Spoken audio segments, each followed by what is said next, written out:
Focus. Ideate. Innovate. Enable.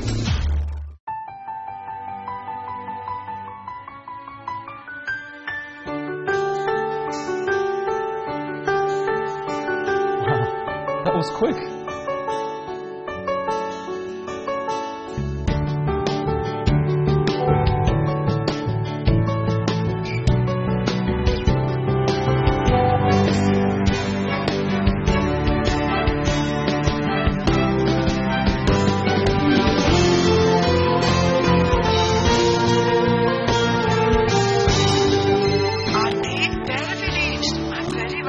Yeah, Mark, don't worry. I'm driving on the new expressway and it's absolutely safe.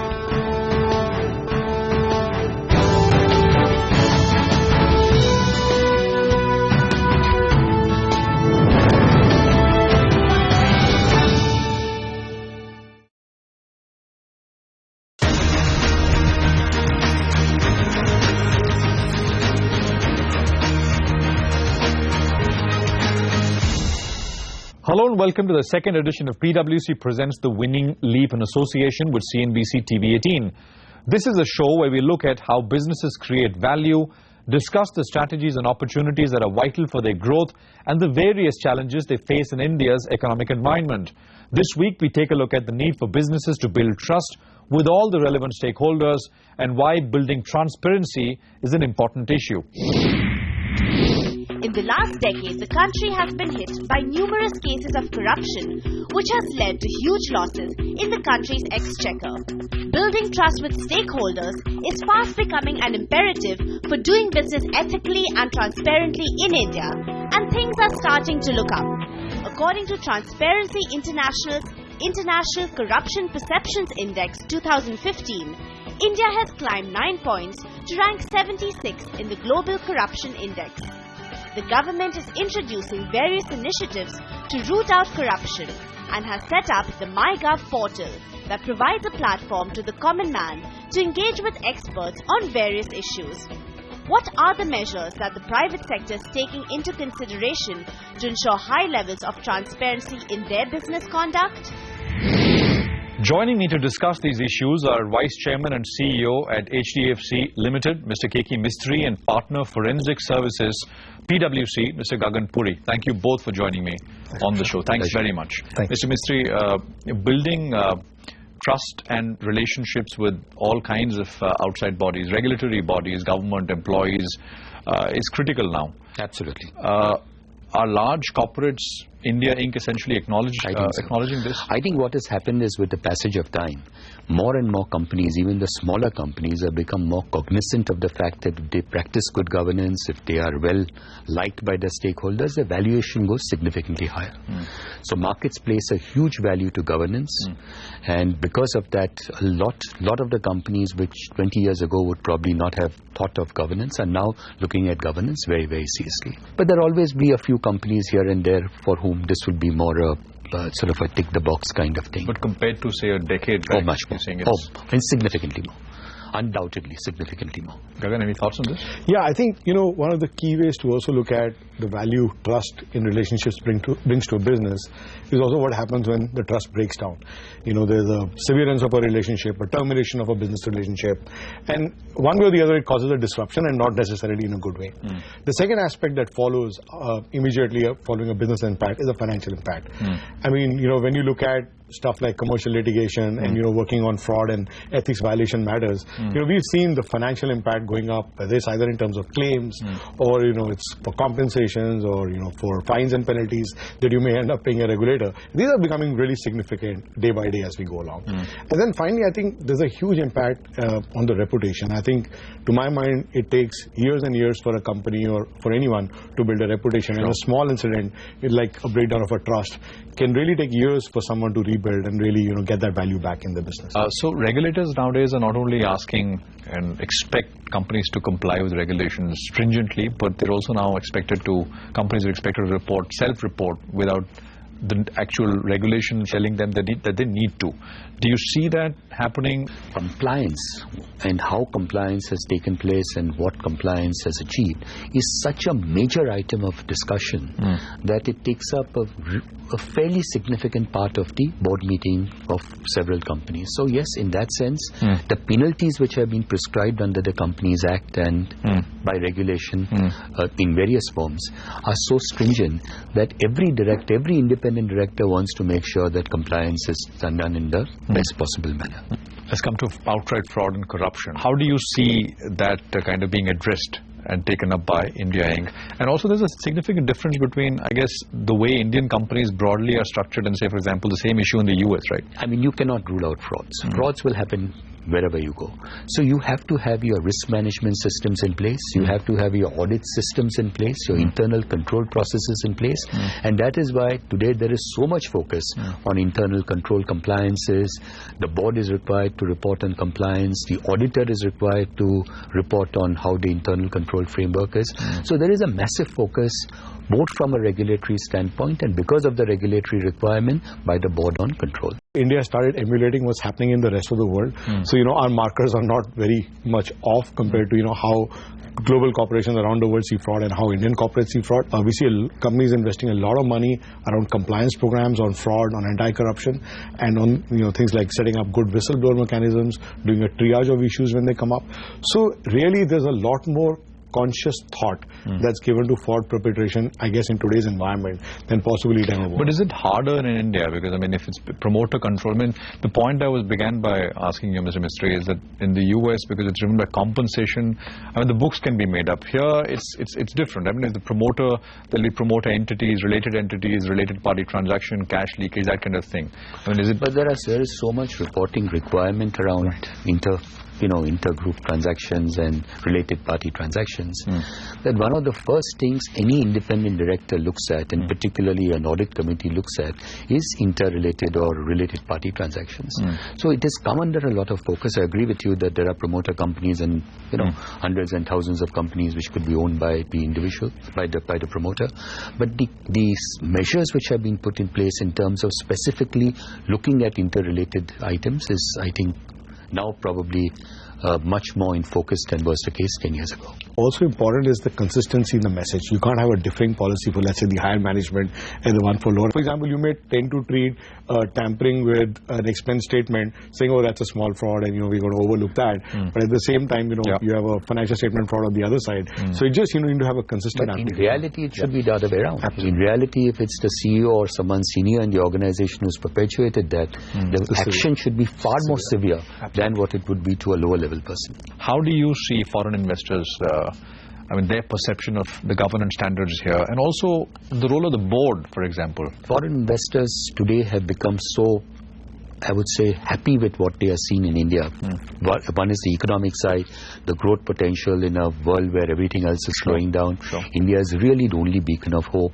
We have so much to look forward to in terms of growth in the coming years, so that's obviously is one attraction. I think the valuation differential that you will see between a company which is very well regarded from a governance perspective and a company which is not so well regarded from a governance perspective is visible to all. The role of the board, Mr. Mistry, in terms of the role of the board enforcing the governance absolutely. I think the role of the board and the role of the management is extremely critical. So the board has to play the guiding principal role.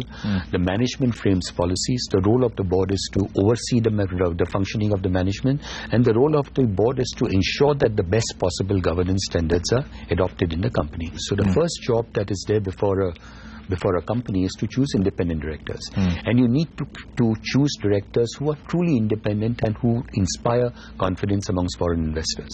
So that is again a very important pointer that a foreigner would look at when he's looking at a company. What kind of board members are there? Are there people who are known for governance and things like that? So that's the first point.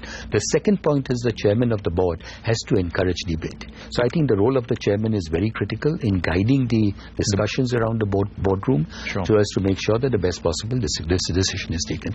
And the third aspect is risk management. So there is so much of risk associated with doing business today that the board must completely get its hands around the risk framework. The role of the whistleblower, how important that is? When you talk about building trust and transparency in systems, I think whistleblowers have extremely, and not only just whistleblowers, the entire whistleblower mechanism is extremely important. But I think today, more and more whistleblowers want to see that policy in action. So it's followed up either by a hotline or by a mechanism for people to actually come up and report concerns. But that's the first part.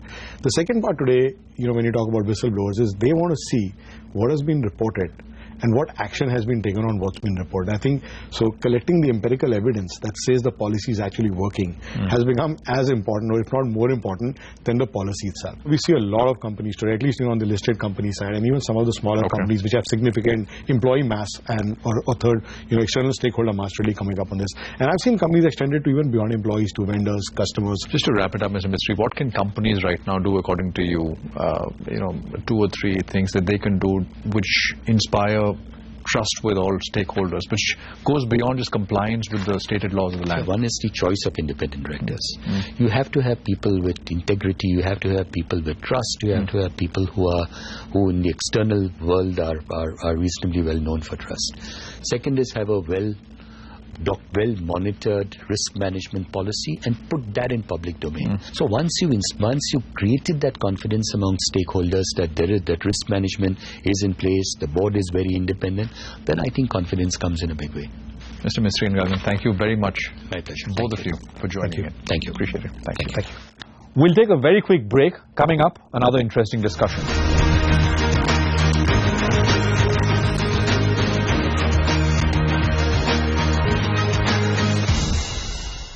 Welcome back. Taking the discussion on trust and transparency forward, I have with me Mr. B.K. Chaturvedi, former Cabinet Secretary, Government of India. Ronan Banerjee is partner and leader, public finance at PwC India. Gentlemen, thank you very much, both of you, for being here. Mr. Chaturvedi, let's just set the context for this discussion. Why are questions raised in the first place when government finances are discussed and put under the scanner?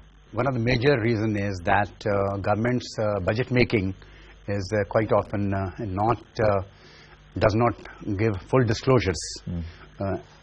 Take, for example, the question of cesses. You impose a cess, you have the cess on recently on education earlier, on oil, on Swachh Bharat, on roads. But that amount is not fully utilized. They just impose a cess. Then recently, issues have been raised regarding this distinction between the revenue expenditure and the capital expenditure. Earlier, when capital expenditure was made, it was said that it was for some buildings, some projects, and revenue expenditure was for the salaries of staff and other things. Not anymore. Point is that many of these things have not been fully considered by the government when they provide in the budget for these things. Therefore, when people say that the budget is opaque, non-transparent, and people raise questions, many of those questions actually relate to that. Yeah. So, Mr. Banerjee, it's not just about what you show and what you don't show. It is also about how what you say you will spend is actually spent. Yeah, so this is a question of credibility of the numbers that is there presented in the budget is also suspect, because what happens is that there is an overestimation of the revenues to manage the deficit numbers at the time of budgeting, because you have an estimate of expenditures and you want to reach a certain target level of deficits, so you estimate certain revenues. Now, of course, the revenues then if they don't match up to your expectations, then it's very difficult to decrease or contain the expenditures on the revenue account side, but what takes the hit is on the capital expenditures. So if you compare the budget outturns of various years on the capital outlay side of it, you would see the difference between the budgeted amounts and the actual amounts would be more than 30%. What can be done really to improve confidence? See, one of the most important things in this context is that we must improve our budget making exercise. Now, there are a couple of things which are important in this context. First, people want to know that the taxes which they have paid, the money which has been provided, that is being wisely spent by the government. So that is one thing which government can do by getting all these schemes assessed by independent evaluators and say, yes, we provided for this money, this is being wisely spent, then people will have greater confidence in the government's budget making exercise that yes, the money which is being provided is well done and well spent. Government also provides for a whole host of schemes. Unless we can create a confidence in people that this money is required, is being well spent, is being wisely spent, this exercise won't improve. So the basic point is that we have to improve the confidence of the people in this. Get outside people to rate your performance in terms of how you've actually spent the money. Absolutely. So that is accountability to the people, but there is also accountability to investors who you will actually go to raise money in the future. So the investors are looking at your capacity to repay, essentially. What is your credibility and what is the strength of the public finances of a country and how much confidence they can have on that.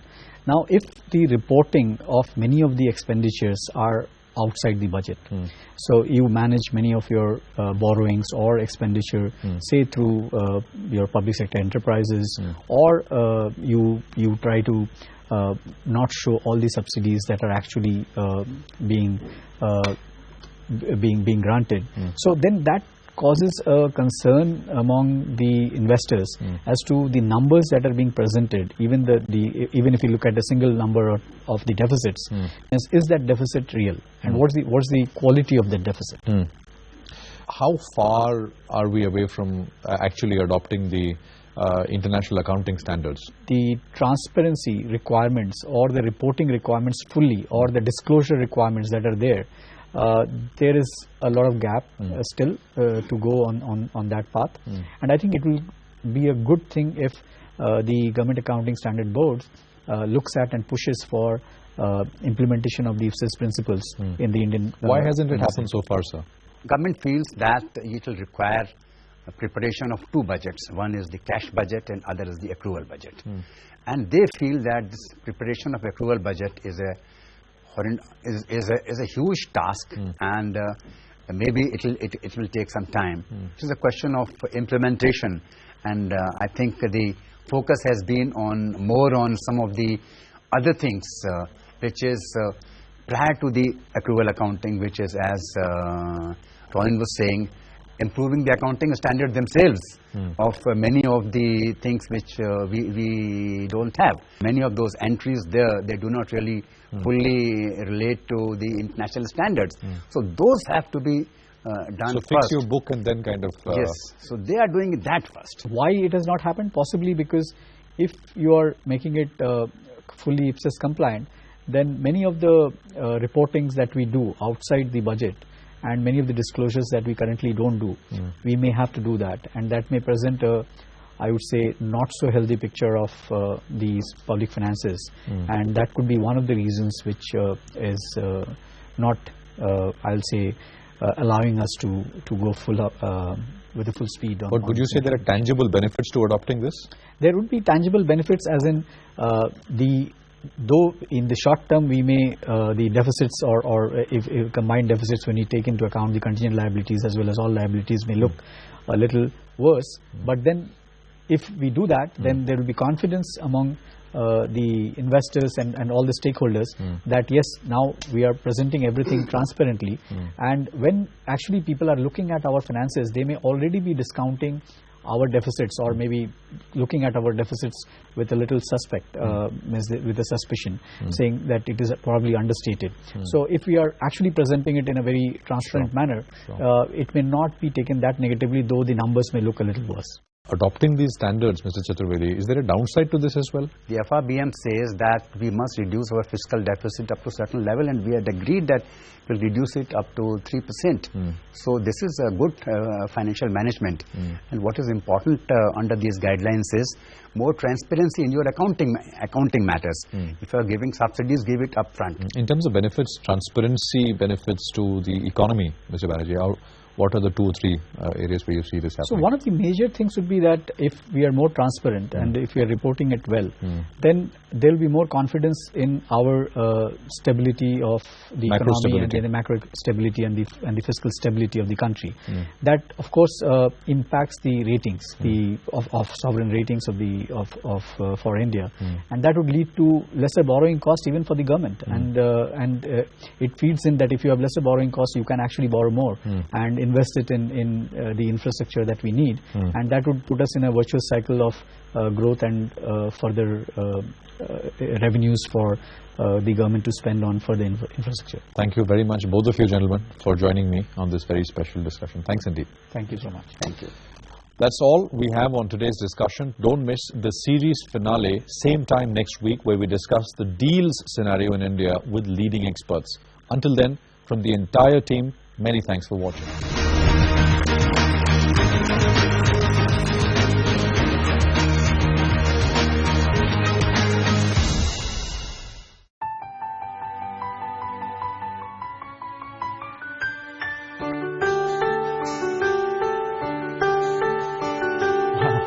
That was quick.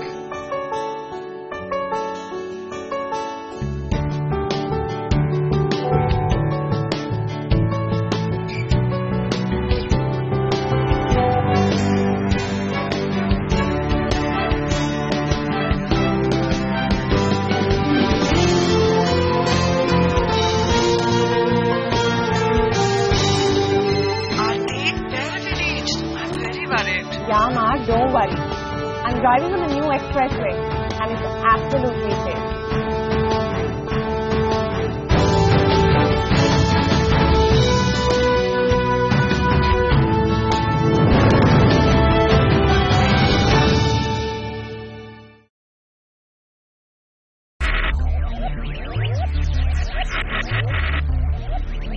Focus.